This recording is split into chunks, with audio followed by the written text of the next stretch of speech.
6 மாதம் இந்த 6 7 மாதத்துக்கு முதல்லங்க பார்த்தாங்க கடல மரங்க, குப்பைங்க, கருவாழை மரம் எல்லாம் நிறைய இருக்குங்க.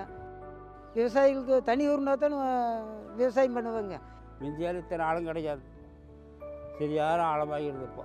இது வரைக்கும் இருந்தது ரொம்ப கச குட்டுவாரே தெரியல. இப்போ நல்லா இருக்குது, ஆழமாக இருக்கிறதுனால தண்ணியும் நிறையா நிற்கிது, பார்வைக்கும் நல்லா இருக்குது. குட்டியில் நல்லா நீட்டாக வச்சு தண்ணியெல்லாம் வருதுங்க. இப்போ எந்நேரம் தண்ணி வந்துட்டு இருக்குதுங்க. ஆடு மாடுங்க, பறவைங்க, அப்புறம் இந்த கொக்குங்க, இதுகெல்லாம் பயன்படுத்தி வந்து தண்ணி குடிக்குதுங்க, போகுதுங்க. இந்த நீர் இதுகளங்க பாதுகாப்புக்கிறது தான் நல்லதுங்க, எல்லாத்துக்கும் உபயோகப்படுதுங்க.